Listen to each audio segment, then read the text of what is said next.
किसी ने बड़े कमाल की बात कही है कि खुशियां तकदीर में होनी चाहिए, तस्वीर में तो हर इंसान मुस्कुराता है।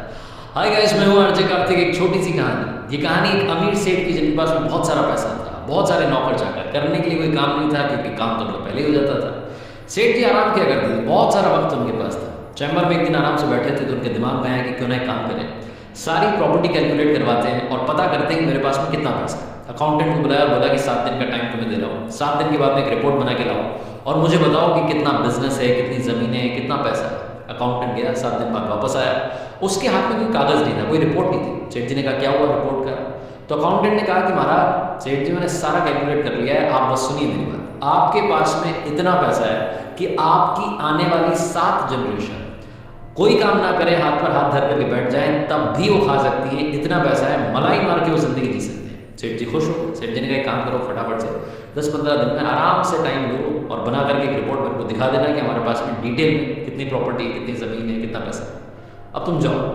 अकाउंटेंट चला गया। जैसे वो चैम्बर से बाहर गया, सेठ जी के दिमाग में दूसरा सवाल आया। सेठ जी सोचने लगे कि 7 जनरेशन का पैसा तो हमारे पास में है, ये तो अकाउंटेंट ने बता दिया, लेकिन 8वीं जनरेशन का क्या होगा, 8वीं पीढ़ी का क्या होगा? वो जो 99 का फेर होता है, वो सेठ जी के दिमाग में घूमने लग गया। सेठ जी घर गए तो मन नहीं लग रहा था। पोतों के साथ में पहले खेलते थे, उस दिन खेलना पसंद नहीं आ रहा था। सेठानी जी से बात नहीं कर रहे थे। सेठानी जी ने पूछने की कोशिश की लेकिन बता नहीं रहे थे। सोच रहे थे मन ही मन कि क्या करूँ, सेठानी को बताऊंगा तो सेठानी सोचे कि पागल हो गए, 7 जनरेशन का पैसा है, 8वीं की चिंता कर रहे हैं।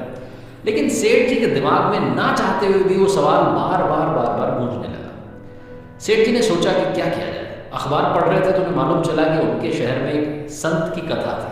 कथा सुनने के लिए चले गए। सोचने लगे कि मन की शांति मिलेगी, सोल्यूशन भी मिल जाएगा, महाराज जी से पूछ लूँगा।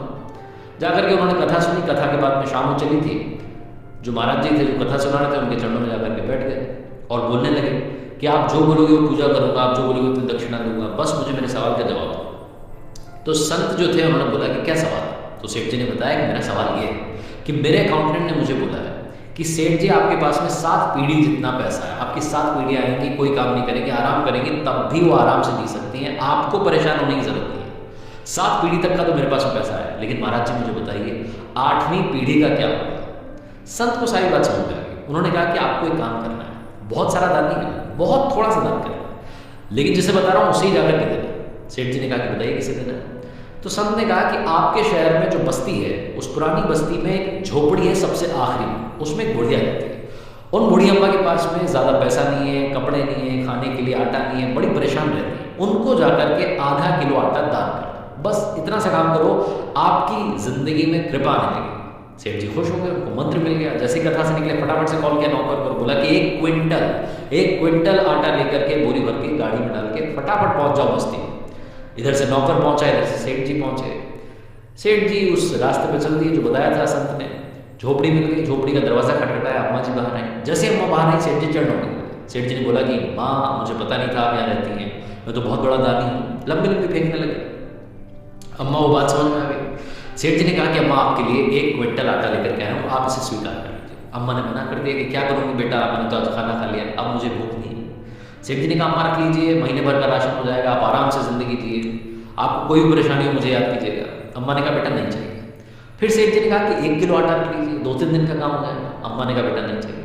सेठ जी को तो मंत्र मिल गया था, उनको तो आटा दान करना था। सेठ जी ने कहा कि अम्मा एक काम कीजिए, आप मेरी बात सुनो, आप आधा किलो आटा रख लो, बस अब आप मना नहीं करोगे, कल के लिए आपका इंतजाम हो जाएगा। तो अम्मा ने कहा कि बेटा आज का प्रबंध मेरा ऊपर वाले ने कर दिया है, मैंने खाना खा लिया है, अब कल की चिंता मैं क्यों करूं? आपसे मुझे कोई दान नहीं चाहिए, आप जाइए आराम कीजिए। जैसे अम्मा ने बोला, सेठ जी को समझ में आ गया कि महाराज जी ने यहाँ झोपड़ी में क्यों भेजा था, अम्मा के पास क्यों भेजा था। उन्हें सारी कहानी समझ में आई। अम्मा जिन्होंने बोला कि मुझे कल की चिंता नहीं है। इस जिंदगी में छोटी सी कहानी बहुत बड़ी बात सिखाती है। लाइफ में लालच की कोई सीमा नहीं है, खुशियों की कोई सीमा नहीं है, कोई पैरामीटर नहीं।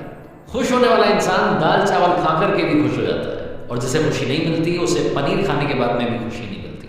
छोटी सी कहानी लाइफ में बहुत बड़ी बात सिखाती है। सेटिस्फैक्शन के साथ, हौसले के साथ, सामर्थ्य के साथ कर दिखाओ कुछ ऐसा कि दुनिया करना चाहे आपके जैसा।